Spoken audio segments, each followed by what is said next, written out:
People don't remember that that area over there was just rough, raw Oh yeah, well railroad tracks Yeah. for decades. Yeah. Well, I did that, so you know, the other thing I did is when my ward or the ward I represented went down to Cermak Road, I started all of those buildings over there by the. I started the building of all those buildings down there by the stadium. The other thing I did was I put in an ordinance saying that you couldn't sell the name of the stadium, that it had to be Soldiers Field. And another thing I did is when they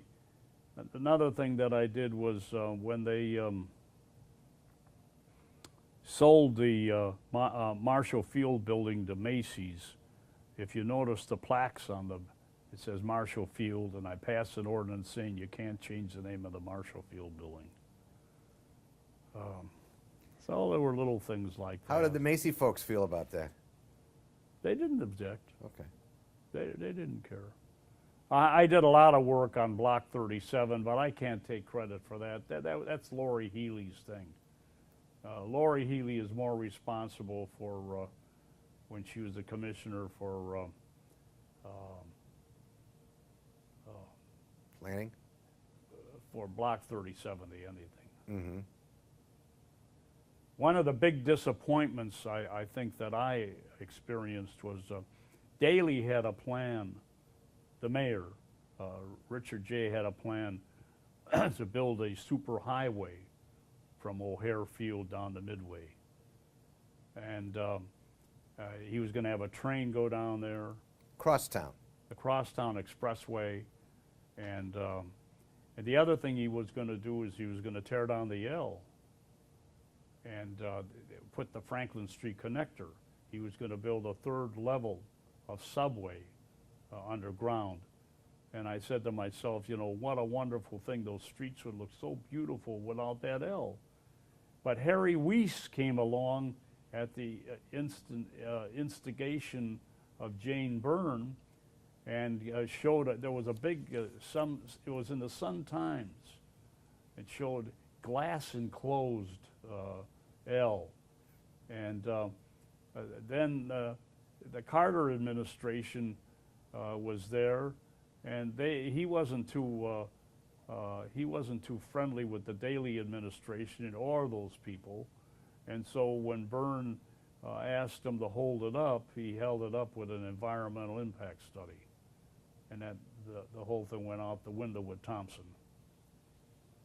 So that was a chance of a lifetime, you know. So Thompson, you mean Governor Thompson? yeah, Thompson killed it. What was his concern? Well, it's politics. I don't know. I don't know what.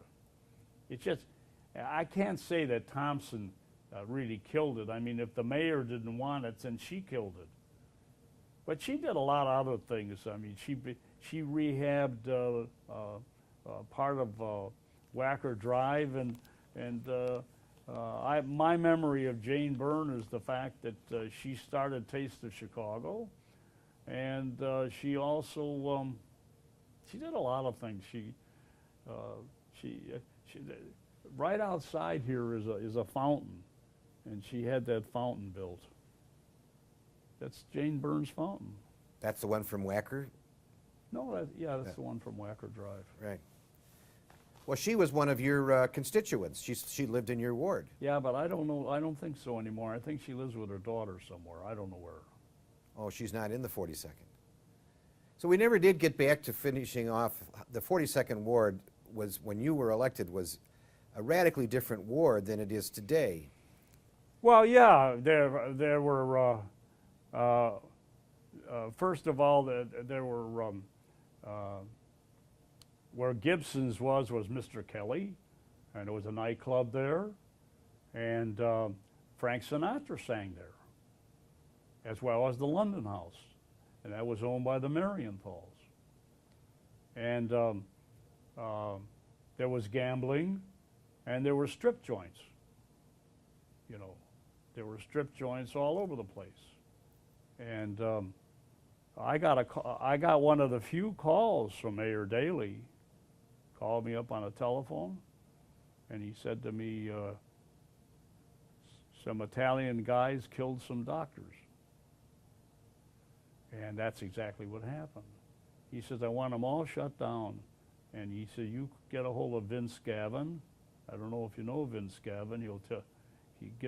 Has he been interviewed? No. Well, did he tell you this story? No, tell me.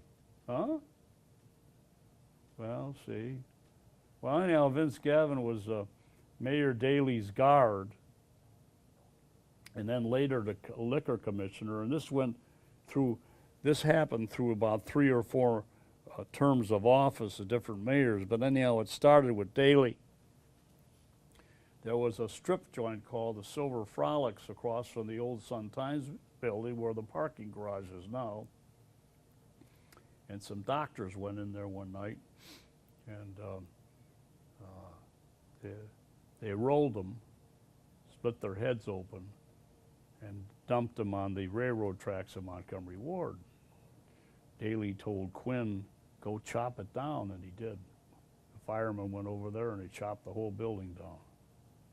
And that started the movement to get rid of all the strip joints. You have to understand that when I became the alderman on Clark Street, you know where the Mark Twain Hotel is? Yes. That was a strip joint. And both sides of Clark Street, all the way down, were strip joints, girly places. There's you know where Maggiano's is? Yes. Famous house of prostitution. Very famous house of prostitution. You know where the Latin school is on Clark Street? Yes. That was a hotel. It was called the Plaza. You could go in there and order a drink. Not that I did it, but you could go in there and order a drink. A girl would sit next to you, and you can go upstairs. Where there was another one called the Plantation Hotel, about 3 blocks down, and it was open, open prostitution. And so all of the strip joints went. The last one that was there was owned by a guy by the name of Sidney Finzelbar, and I can't think of the name of it, but it's where the Sofitel Hotel is. Right off of Rush Street. Yeah, that's on Wabash. Yeah. Yeah, but that doesn't exist now.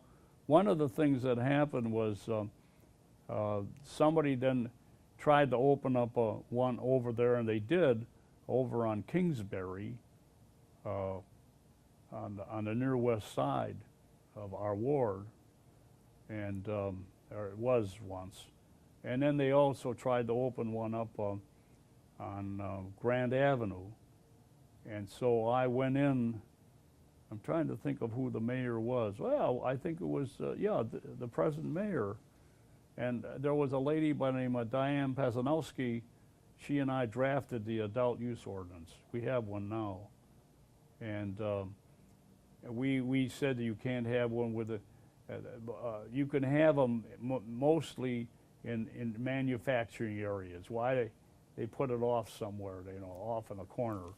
But you couldn't have a strip joint within 1,000 feet of a school, 1,000 feet of a house, 1,000 feet of where people lived and all that stuff. So then a guy by the name of Bruce Lee filed a lawsuit on behalf of the people over there. I think he was representing the people over there on Kingsbury, and we ended up in front of Shader. Milton Shader, federal judge Milton Yeah, Shader. and so we worked it out that the ordinance would stand, and they issued a couple of licenses. I think they issued a license to the Admiral Theater, and I think they issued a license to this one. This one over here on Kingsbury closed down. Why, I don't know. Oh, and then there was another one, and the mayor said, I don't want anything in my neighborhood. I said, well, you're not going to have one there. So there's one on Clinton Street. There's one on South Clinton Street. So that's Chicago is a pretty strict town, you know.